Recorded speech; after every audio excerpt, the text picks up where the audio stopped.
दोस्तों, क्या आपने कभी सोचा है कि जब इंसान मर जाता है तो उसके साथ क्या होता है? क्या मरने के बाद दोबारा आत्मा घर वापस आती है? और जब इंसान की मृत्यु होती है तो उसका पैर ठंडा क्यों हो जाता है? और आखिर मरने के बाद शरीर में क्या बदलाव आते हैं? और क्या आपने कभी सोचा है कि मरने के बाद इंसान के शरीर को अकेला क्यों नहीं छोड़ा जाता? क्यों मरने के 13वें दिन 13वीं मनाई जाती है?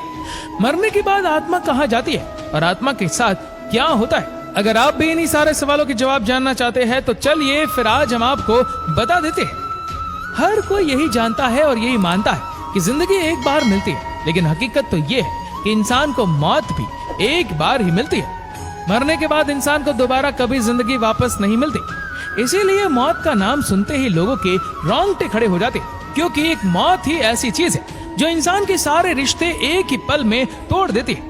जब इंसान मरता है तो वो मरने से पहले अपने बचपन से लेकर अब तक की पूरी जिंदगी देख लेता है, वो भी सिर्फ 7 मिनट के अंदर। ये 7 मिनट उसके लिए एक फिल्म की तरह होते हैं, जिसमें वह अपने जीवन से जुड़ी हर उस याद को देखता है जिसमें वो जिया है, और तब जाकर उसे मौत आती है। ये बात हकीकत है। साइंटिस्ट ने भी इस बात का दावा किया कि मरने से पहले इंसान को ये सब एक सपने के रूप में दिखाई देता है। ये देख इंसान को ऐसा लगता है जैसे वो अपनी पिछली जिंदगी में वापस पहुंच गया है। ये सब सोचने के बाद उसका दिमाग एकदम बंद हो जाता है, जिसके बाद दिमाग में कोई हलचल, कुछ सोचने समझने की शक्ति नहीं रहती, और फिर इंसान की मौत हो जाती है। आपने देखा होगा कि मरने के बाद इंसान के पैर एकदम बर्फ जैसे ठंडे हो जाते, धीरे धीरे उसका शरीर भी निढाल हो जाता है। ऐसा क्यों? दोस्तों, ऐसा इसलिए होता है क्योंकि मौत के कुछ वक्त पहले इंसान के शरीर में हरकत होना शुरू हो जाती है। इंसान को एहसास हो जाता है कि अब उसका जीवन यही खत्म होने वाला है, और इसीलिए उसका धरती से कनेक्शन यानी अर्थ सोल चक्र कनेक्शन टूट जाता है, और उसका धरती से कोई भी कनेक्शन नहीं रहता। इसी वजह से मरने के बाद इंसान के पैर ठंडे पड़ जाते हैं, और यही वजह है कि मरने के बाद आत्माएं जमीन पर ना रहकर हवा में उड़ने लगती है। जब इंसान मरता है तो उसकी आत्मा पैरों से बाहर निकलना शुरू हो जाती है, और आखिर में मुंह से होते हुए शरीर से बाहर निकल जाती है। ऐसा कहा जाता है कि जिसके कर्म जैसे होते हैं वैसे ही उसकी आत्मा निकलती है। यानी अगर कोई इंसान अच्छा है तो उसकी आत्मा बड़ी ही आसानी से बिना तकलीफ के शरीर को छोड़ देती है। वहीं अगर कोई बुरा इंसान है तो लोगों के साथ बुरा करता है तो उसकी आत्मा बड़ी ही तकलीफों का सामना करके निकलती है, और उसके शरीर को भी बड़ी मुश्किलात का सामना करना पड़ता है। इसीलिए आपने देखा होगा कि बहुत से लोग मरने से पहले बहुत ज्यादा बेचैन और परेशान हो जाते हैं। उनके चेहरे का रंग भी एकदम पीला सा पड़ जाता है। ये सब आत्मा के निकलने की वजह से होता है। आत्मा इतनी आसानी से शरीर को छोड़ने के लिए तैयार नहीं होते, क्योंकि इतने समय से आत्मा का शरीर के साथ एक गहरा रिश्ता बन जाता है। आत्मा को भी उसी शरीर की आदत पड़ जाती है। मरने के बाद आत्मा कुछ समय तक शरीर के पास खड़ी रहती है, और जब उसके घर वाले उसे देखकर रोते या चिल्लाते तो ये सब इंसान को महसूस होता है, लेकिन वो कुछ कह नहीं पाता और बस इनके रोने को सुनता रहता है। ये आवाजें इंसान को शोर जैसे सुनाई देती है, जो उसको काफी परेशान करते हैं, और हर एक घर वाले से बात करने की कोशिश करती है। उन्हें अपने बात बताना चाहती है, लेकिन कुछ नहीं कर पाती। अब बारी आती है आत्मा की परलोक जाने की। इसके लिए भगवान 2 यमदूत जमीन पर भेजते हैं, जो उस आत्मा को अपने साथ परलोक की यात्रा कराने के लिए ले जाते हैं। यमदूत उन्हीं लोगों के साथ बुरा बर्ताव करते हैं जो पापी होते या फिर दूसरों के बारे में हमेशा बुरा सोचते हैं। इसके बाद दोनों यमदूत उस आत्मा को अपने साथ परलोक लिए जाते हैं।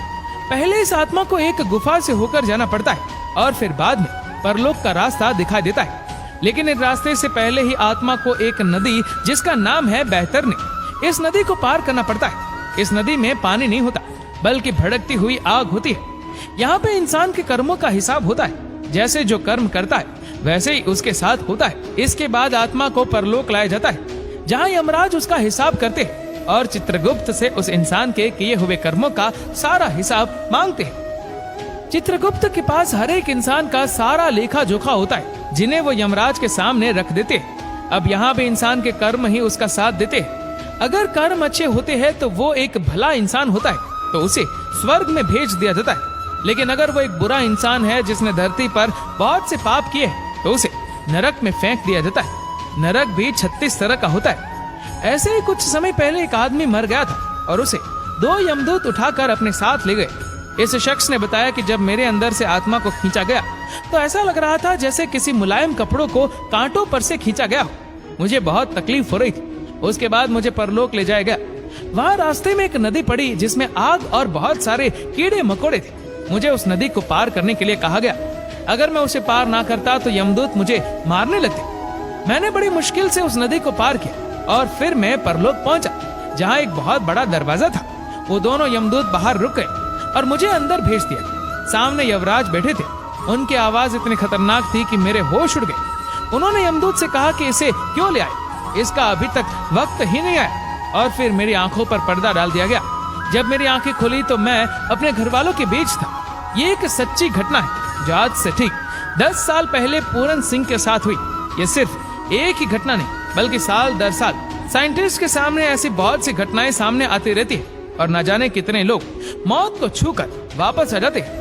तो वही कुछ लोगों का कहना है कि जब वो मर गए थे तो वो एक अलग दुनिया में पहुंच गए जहां बहुत रोशनी थी। कुछ अलग लोग थे जो उनसे कह रहे थे कि अभी तुम्हारा वक्त नहीं आया है। ऐसे ही और भी लोग हैं जिनका कहना है कि मरने के बाद उन्हें अलग सी चमक, खुशी का एहसास होता था, साथ ही उन्हें बहुत प्यार भी मिलता था। गरुड़ पुराण के अनुसार ऐसा माना जाता है कि अगर डेड बॉडी को अकेला छोड़ा जाता है तो उस पर दूसरी बाहरी शक्तियां का नकारात्मक ऊर्जाओं का वास हो जाता है, यानी भूत प्रेत उस आत्मा पर कब्जा कर लेते हैं और पूरी तरह से आत्मा उनके वश में हो जाती है। इसीलिए न रात के समय में शव को अकेला छोड़ा जाता है और न ही दिन के समय में।